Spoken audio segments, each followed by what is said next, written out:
तो चांद पर जब जय हिंद होगा तो हासिल क्या क्या होगा, आइए जल्दी से आपको बता देते हैं कि क्या उम्मीदें की जा रही हैं। देखिए दरअसल हमें क्या हासिल होगा। माना यह जा रहा है कि चांद पर परीक्षण जब कर पाएगा रोवर तो हमें कीमती धातुएं मिल पाएंगी। कैसे? सोना, प्लेटिनम, यहां तक कि टाइटेनियम, उसके भी मिलने की उम्मीद है। यूरेनियम, इसकी भी खोज करेगा रोवर। तो क्या ये कीमती धातुएं वाकई इस बार सफल जब उतर पाएगा, हमारा रोवर निकल पाएगा लैंडर से, तो क्या ये मिल पाएंगी? जी हाँ, तो हिंदुस्तान के लिए आज का दिन बेहद खास है क्योंकि चांद पर होने वाला है जय हिंद। आज अंतरिक्ष में हिंदुस्तान का एक और परचम फहराया जाने वाला है और ठीक अब से महज लगभग 4-4.25 घंटे का वक्त बाकी रह गया है। भारत की ताकत देखने को मिलेगी चांद की सतह पर। लंबे समय से इंतजार था, आज पूरा होगा। आइए सीधा यंग माइंड्स क्या कहते हैं, क्योंकि अब ये न सिर्फ जन जन तक बल्कि बच्चों बच्चों तक में एक क्यूरियोसिटी है जानने की। सभी जानते हैं क्या करने वाला है, किस प्रकार का कमाल आज भारत करने वाला है चांद की जमीन पर। मैं सीधा नेहरू प्लेनेटोरियम का रुख करती हूं, वहां से हमारे साथ पल्लवी झा लगातार मेरी सहयोगी बनी हुई हैं। पल्लवी, चलिए पल्लवी का रुख करने से पहले हम आपको लिए चलते, क्योंकि देश की शान पहचान किसान और जवान, और आज से चंद्रयान भी। तो आइए आपको लिए चलते हैं सीधा जम्मू, जहां पर मेरे साथ मेरे सहयोगी पंकज शर्मा इस वक्त जुड़ रहे हैं, जवानों के साथ हैं। तो पंकज, कहने की क्या जरूरत, सीधा बात कीजिए।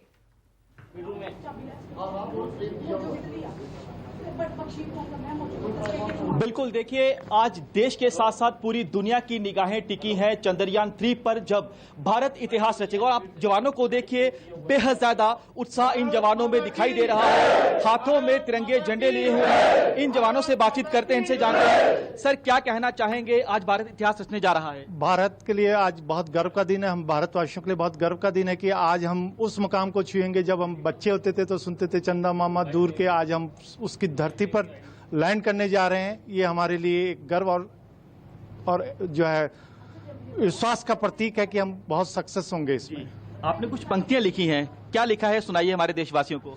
चांद की खूबसूरती की किसी से क्या तुलना करूं, वो पूरा होकर भी कितना प्यारा लगता है जब आधे ने ही सबको इतना दीवाना कर रखा है। बहुत शानदार।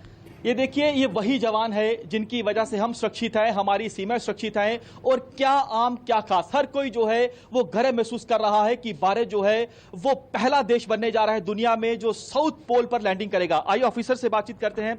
सर क्या कहना चाहेंगे, इस कितना गर्व महसूस हो रहा है आज के दिन पर? आज हमारे लिए एक बहुत ही गौरव और विश्वास का पल है जब हमारे वैज्ञानिक भारतीय तकनीकी और प्रौद्योगिकी के क्षेत्र में चांद के ऊपर भारत का झंडा लहराने जा रहे हैं। हमारे वैज्ञानिकों का और भारत सरकार का ये जो कोशिश है उसमें हमारे जवान बहुत उत्साहित हैं।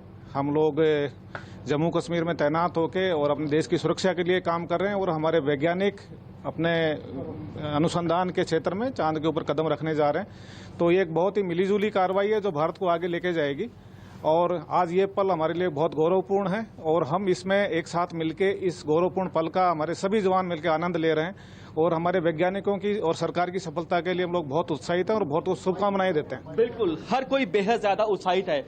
सभी एक साथ मिलकर क्या कहना चाहेंगे देशवासियों से? क्या कोई आपने कुछ ऐसी पंक्ति, कोई गाने ऐसे गुनगुनाना चाहेंगे? जी, थोड़ा आगे बढ़। क्या कहना चाहेंगे, कितनी खुशी का पल है? आज बहुत खुशी का दिन है, हमारे को बहुत उत्साह हो रहा है कि आज हमारे वैज्ञानिक चांद को छूने जा रहे हैं। बहुत खुशी का गर्व का समय है। बिल्कुल गर्व का पल है। ये देखिए जवान बेहद ज्यादा उत्साहित। आइए कुछ और साथियों से बातचीत करते हैं। साहब, हाथों में तिरंगा झंडा लिया है आपने और अब जो है तिरंगा लहराएगा चांद पर। हमारे को बहुत गर्व है कि हमारे वैज्ञानिकों ने इतनी तगड़ी खोज करके और जमीन से चांद तक हम सफल हो रहे हैं। इसके लिए हमारे देश को बहुत बहुत मुबारक और बहुत बहुत बधाई। बिल्कुल, बहुत बहुत बधाई पूरे देश को। साहब क्या कहना चाहेंगे इस खुशी के मौके पर? इस खुशी के मौके पर इससे और ज्यादा क्या खुशी हो सकती है, जो कि हमारे देश में इतना वैज्ञानिक इतने आगे बढ़ गए कि पूरे विश्व के अंदर अमेरिका के बाद हमारा पंकज सक्सेसफुल हुआ है। मैं वापस आपके पास आऊंगी पंकज। और तमाम ये बड़ी खास बात है कि आज तो देश की सीमाओं की सुरक्षा हमारे जवान कर रहे हैं। क्या पता कल चांद पर भी अपनी सीमाओं की सुरक्षा करने के लिए इन्हीं जवानों की जरूरत पड़ जाए, जिस तरीके से दुनिया बदल रही है। मैं सीधा पल्लवी का रुख कर लेती हूँ। पल्लवी हमारे साथ नेहरू प्लेनेटेरियम से मौजूद है। पल्लवी, और आपके साथ यंग माइंड्स जो सबसे ज्यादा जिनकी क्यूरियोसिटी है आज के दिन, बात कीजिए इन बच्चों से। बिल्कुल बिल्कुल आशा, देखिए आपने जो बात कही ना कि क्या वो वक्त आएगा जब हमारे जवान भी जो हैं वो चांद की जाकर रक्षा करेंगे, तो देखिए ये उम्मीद और ये हौसला ही और ये वैज्ञानिकों का किया हुआ मेहनत ही है जो इस तरीके के ख्वाब हमें देखने पर मजबूर करता है। और इस वक्त मैं नेहरू प्लानिटोरियम में हूँ और मैं सुबह से उत्साह और एक उमंग जो होता है वो देख रही हूँ और छोटे छोटे बच्चे यहाँ पर पहुँचे हुए हैं। मैं सीधे उनसे बात कराती हूँ। छोटी सी बरकत है और मुझे लगता है इन बच्चों की ही वजह से ये हमारा भविष्य है वो एक तरीके से आगे बढ़ेगा और ऐसे तरक्की करेगा और बरकत करेगा। बरकत, क्या होने वाला है आज? आज चंद्रयान 3 हमारे जो मून है उस पे लैंड करेगा साउथ पोल पे। अच्छा, तो उससे क्या होगा? हाँ, प्राउड फीलिंग है। हाँ, अच्छा लग रहा है। अच्छा, चंदा मामा को दूर से हम ही देखते हैं, अभी वहाँ पर इंडिया का फ्लैग होगा तो कैसा लगेगा? कृषा, कैसा लगेगा वहाँ? बहुत अच्छा। आप क्या जानते हो मून के बारे में, कुछ पता है? ये तो पता है ना कि आज कुछ हो रहा है। क्या हो रहा है? चंद्रयान। लेकिन उत्साह है, आप बच्चों को लेकर आए हैं और हम देख रहे हैं कि यहाँ पर एक बच्ची और है। आपसे पहले मैं इनसे भी बात कर लूँ। दुनिया ने देखा इंडिया कदम, चंदा मामा के घर पहुँचेंगे हम। संदीपनी, ये आपने लाइन लिखी है, क्या मन में चल रहा है इस वक्त? देखिए, बहुत गर्व की बात है। पूरा हिंदुस्तान खुशियां मना रहा है, सारे हिंदुस्तानी वासी, सारे हिंदुस्तानी खुशियां मना रहे हैं। आप भी बहुत खुश हैं, मैं भी बहुत खुश हूँ, आपको भी बहुत गर्व हो रहा है, पूरे जितनी जनता देख रही है उन्हें भी बहुत गर्व हो रहा है। बहुत प्राउड मोमेंट है। चंद्रयान 2 से कनेक्शन हो गया। अभी तक तो लोग ये कहते थे कि नासा जाएंगे, अब दिल में ये ख्याल है कि नहीं, इसरो में जाएंगे। मिशन मंगल मूवी थी, उसमें एक लाइन थी, नासा जाते रहेंगे तो सत्यानाशा हो जाएंगे। आज इसरो है, आज इसरो जहां नासा नहीं पहुंचा, आज वहां इसरो पहुंचने वाला है। बहुत गर्व की बात है। सारे हिंदुस्तानी खुशियां मना रहे हैं और डबल धमाका। देखिए आशा, ये भविष्य है, ये देश का भविष्य है। जब इस तरीके की बातें कहता है तो जाहिर तौर पर और गर्व और अभिमान होता है अपने आप पर, और ये मौका हमारे देश के वैज्ञानिकों ने दिया है। बच्चे ऐसी बातें कह रहे हैं, कैसा लग रहा है? बहुत प्राउड फील हो रहा है। It's definitely a proud moment for the whole country and a huge applaud for the scientists of ISRO. Hats off. बिल्कुल। और देखिए, ये सिर्फ चांद पर पहुंचने की बात नहीं है, इससे भारत को भी बहुत बड़ा फायदा मिलेगा। कैसे इस तरीके से देखती हैं कि जब वहाँ लैंड होगा, सफल लैंडिंग होगी, उसके बाद की जो स्थिति होगी क्या होगी, बच्चों को क्या बताएंगी? It's definitely a very proud moment for all of us. Everybody is, eyeing on that thing, and we are very proud of our very scientists. And we have now also we have heard of a new mission that's coming up, the Sun mission, and we are also excited for that as well. आज चंद्रयान की landing होनी थी, इस वजह से बच्चों को लेकर आए। Exactly. We wanted to show them everything. The Nehru Planetarium. देखिए, ये सजग जनता है और जैसा इन्होंने कहा कि ये सिर्फ चंद्रयान 3 तक आकर सीमित नहीं हो जाने वाला है, बल्कि आदित्य L1 भी होगा और उसके बाद गगनयान भी होगा, और ऐसे कई और जो है इसरो की तरफ से संभावित जो एक तरीके से कदम उठाए जाएंगे वो अपने आप में बड़े हैं। तो जाहिर तौर पर देखिए आशा, इस वक्त ये जो क्षण है वो अपने आप में इतना बड़ा है कि शायद शब्दों में बांध पाना बहुत मुश्किल है। लेकिन पल्लवी, ये बच्चों की बातें सुन के आज चांद भी ये सोच रहा होगा कि ये ब्राइटनेस सिर्फ उसी में नहीं है, इंडिया का फ्यूचर भी बहुत ब्राइट है। जितनी ब्राइटनेस उन बच्चों के चेहरे पर, उतनी ही ब्राइटनेस इंडिया के फ्यूचर की भी है। ये साफ आज देश को समझ जाना चाहिए इन बातों को सुनने के बाद। हमारे साथ मेहमान भी हैं अंशुमन, मैं क्योंकि यंग माइंड से भी हम बात कर रहे थे इसलिए, और बड़ी खूबसूरत बात एक अंशुमन ने कही।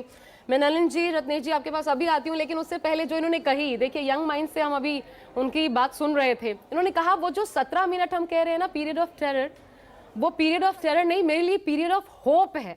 ये कितनी खूबसूरत बात है और ये एक युवा दिमागी सोच सकता है। अंशुमन, कैसे? सभी इसको मैं इसको नेगेटिव ले ही नहीं रहा, बिकॉज लास्ट टाइम चंद्रयान 2 में जब जो फियर ऑफ जो टेरर वाला टाइम था 15 मिनट, इस टाइम पे हमने जो चंद्रयान 2 से सीखा, जो भी कमियां थी, खामियां थी, जो भी सेंसर्स की गड़बड़ी थी, हमने सब कुछ ठीक किया है, सॉफ्टवेयर अपडेट कर दिया, एआई उसका बहुत अच्छा है। तो हम प्रिटी श्योर कि यार लैंड करेंगे। तो जो 17 मिनट जो आज हैं, जो क्रूशियल मोमेंट होंगे, वो होप का होगा, because we know we are going to land on the moon today. So that's what I feel.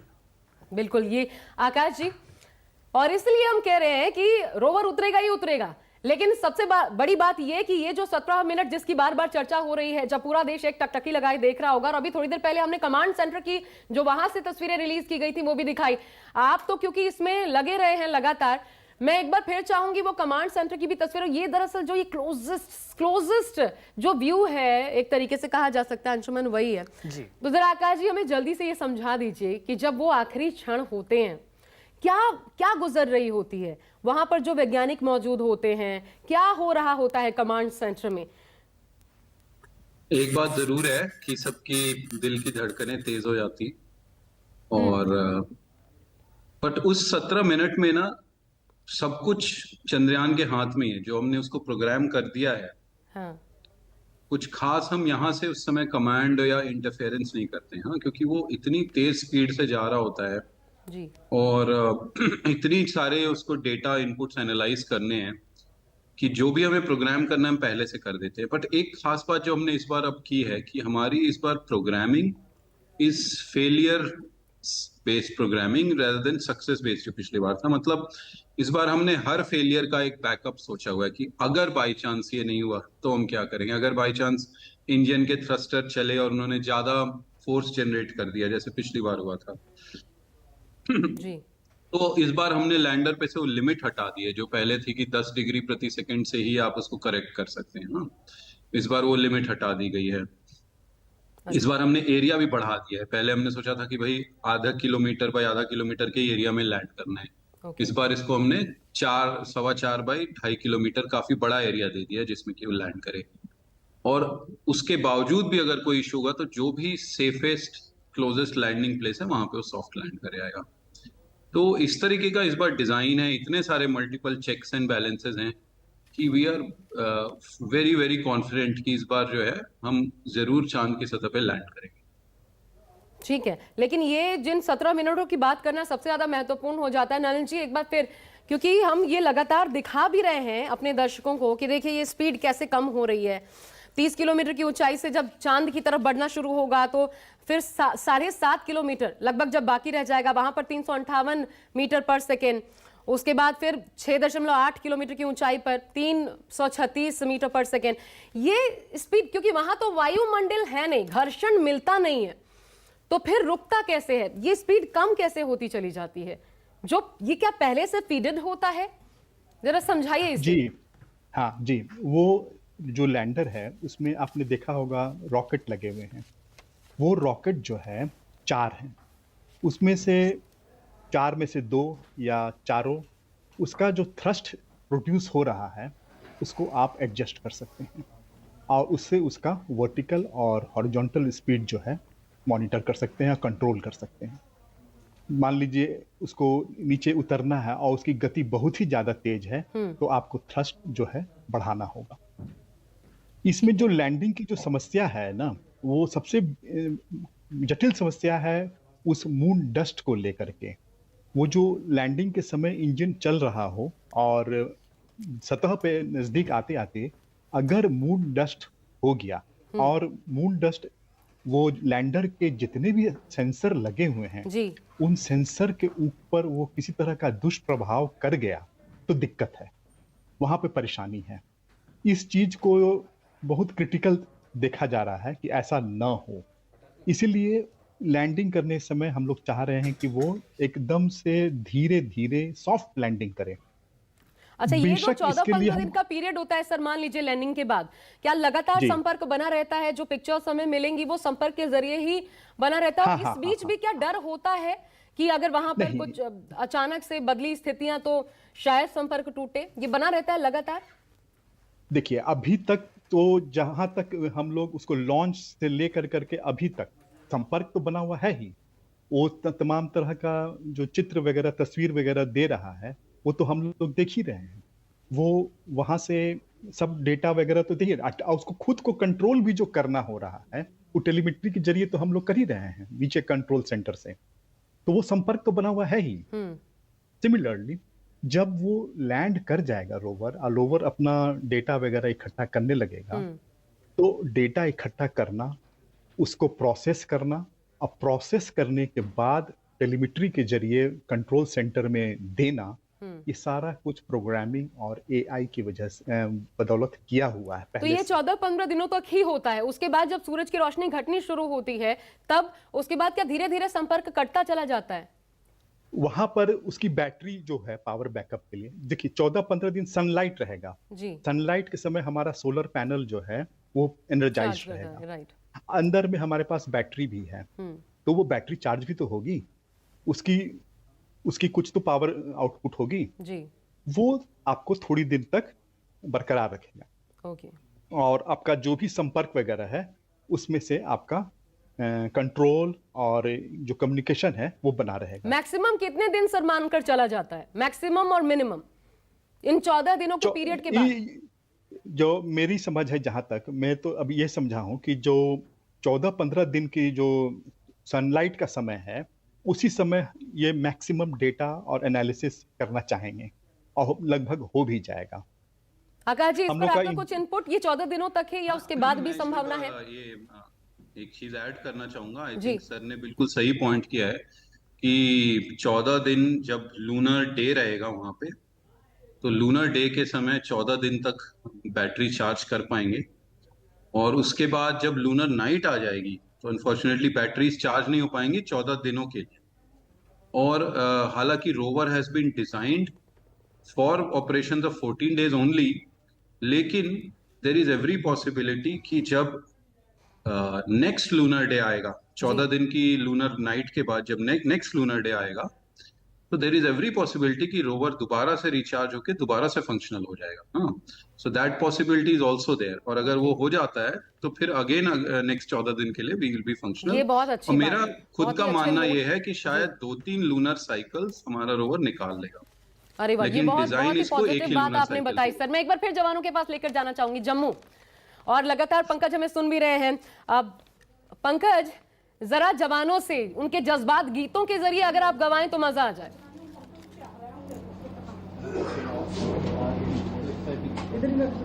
बिल्कुल, देखिए ये वही जवान है जो देश की आन बान और शान है, और इन्होंने आज के दिन को लेकर खासतौर पर जो है तैयारी की है। आइए इन जवानों से बातचीत करते हैं। सर, पंकज एक सेकंड जरा रोक रही हूं, बीच में एक सवाल जरूर पूछ लीजिएगा, इंडिया, बीच में एक सवाल पूछ लीजिएगा पंकज, अगर आवाज आ रही है, कि क्या चांद पर भी अपनी सरहदों की रक्षा करने के लिए फ्यूचर तैयार रहेंगे?